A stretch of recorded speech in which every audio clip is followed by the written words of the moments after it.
ദൈവനാമത്തിന് മഹത്വമുണ്ടായിരിക്കട്ടെ. ഞാൻ Aneeta Das SS, Aluva saint John the Baptist CSA ചർച്ചിലെ സഭാംഗമാണ്. ജേണി ത്രൂ ദ സാംസിന്റെ 43-ാം ദിവസത്തിലേക്ക് ഏവർക്കും സ്വാഗതം. ഇന്ന് നമ്മൾ ചിന്തിക്കുന്ന വേദഭാഗം സങ്കീർത്തനം 29. ഇത് ദാവീദിന്റെ ഒരു സങ്കീർത്തനമാണ്.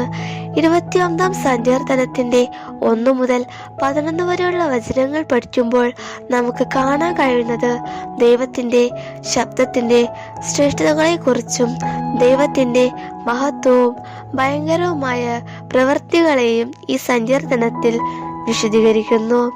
നമുക്ക് ഈ വേദഭാഗത്തെ 4 തലക്കെട്ടുകളായിട്ട് ഭാഗിക്കാം. അതിൽ ഒന്നാമത്തേത് ദൈവത്തെ ആരാധിക്കുവാനുള്ള പ്രബോധനം. 21-ാം സങ്കീർത്തനത്തിൽ 1-ാം വാക്യത്തിൽ നമുക്ക് വ്യക്തമായി കാണാൻ സാധിക്കുന്നു, യഹോവയ്ക്ക് കൊടുപ്പിൻ, ദൈവത്തിന് കൊടുക്കുക. എന്താണ് നമുക്ക് കൊടുക്കാൻ പറ്റുന്നത്? യഹോവ എനിക്ക് ചെയ്ത സകല ഉപകാരങ്ങൾക്കും ഞാൻ അവന് എന്ത് പകരം കൊടുക്കും? ഞാൻ രക്ഷയുടെ പാനപാത്രം എടുത്ത് യഹോവയുടെ നാമം വിളിച്ചപേക്ഷിക്കും എന്ന് 103-ാം സങ്കീർത്തനത്തിൽ നമ്മെ പഠിപ്പിക്കുന്നു. ദൈവത്തെ മഹത്വപ്പെടുത്തുവാനുള്ള പ്രബോധനമാണിത്. രണ്ടാമത്തെ തലക്കെട്ട് എന്ന് പറയുന്നത് ആരാധനയ്ക്ക് വെണ്മയുള്ള വെള്ള വസ്ത്രം.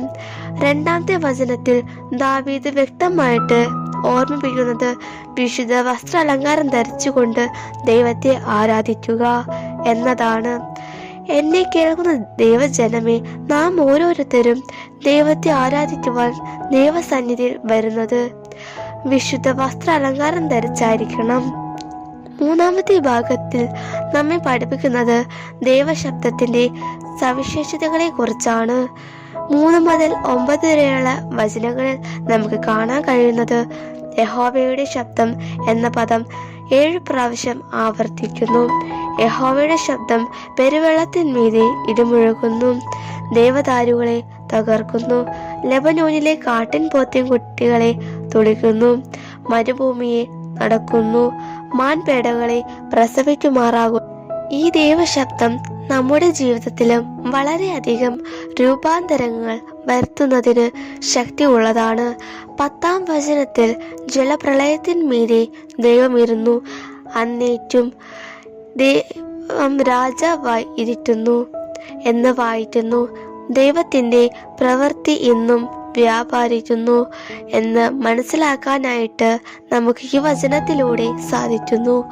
4-ാമതായി ദൈവം നൽകുന്ന 2 നന്മകളെ കുറിച്ച് 11-ാം വചനത്തിൽ നാം വായിക്കുന്നു. ദൈവം നൽകുന്ന 2 വരദാനങ്ങളാണ് ശക്തിയും സമാധാനവും. ക്ഷീണിച്ചിരിക്കുന്നവന് ശക്തി നൽകുന്നവനാണ് നമ്മുടെ ദൈവം. കഴിഞ്ഞ കാലങ്ങളിൽ ഞങ്ങളോട് വർത്തിച്ച ദൈവം തന്നെയാണ് ഇന്നും പ്രവർത്തിക്കുന്നത്. നമ്മുടെ സമൂഹത്തിൽ അനേകം മനുഷ്യർ അസമാധാനത്തിലും പ്രയാസങ്ങളിലും സ്വസ്ഥതയില്ലായ്മയിലും നീറുന്നവരാണ്. എന്നാൽ ദൈവസന്നിധിയിൽ വരുന്ന ഓരോ ദൈവമക്കളെയും അവിടുന്ന് കൈവിടുകയില്ല, ഉപേക്ഷിക്കുകയുമില്ല. യേശുവിന്റെ അടുക്കൽ വരുന്ന ജനത്തിന് ശക്തിയും സമാധാനവും നൽകി അനുഗ്രഹിക്കും. നമ്മുടെ ഓരോ വ്യക്തി ജീവിതങ്ങളെയും സന്തോഷത്തോടെയും സമാധാനത്തോടെയും നയിക്കുവാനും ഏത് പ്രതിസന്ധി ഘട്ടങ്ങളെയും തരണം ചെയ്ത് മുന്നോട്ടു പോകുവാനും ദൈവകൃപയും സമാധാനവും എല്ലാം ദൈവമക്കളോടും ഇരുറ്റുമാറാകട്ടെ. ആമേൻ. നമുക്ക് പ്രാർത്ഥിക്കാം. സ്വർഗീയ നല്ല പിതാവേ, ഈ നല്ല സമയത്തിനായി അങ്ങേക്ക് സ്തോത്രം ചെയ്യുന്നു. കുറച്ചു സമയം ദൈവവചനത്തെ ധ്യാനിക്കുവാൻ കൃപ ചെയ്തതിനായി നന്ദി പറയുന്നു നാഥ. യഹോവയ്ക്ക് മഹത്വവും ശക്തിയും കൊടുത്ത് കൊണ്ട് അവിടുത്തെ സമാധാനം നൽകി ഞങ്ങളെ അനുഗ്രഹിക്കണമേ. പ്രാർത്ഥന കേട്ടതിനായി സ്തോത്രം ചെയ്യുന്നു. യേശു ക്രിസ്തുവിന്റെ നാമത്തിൽ തന്നെ. ആമേൻ.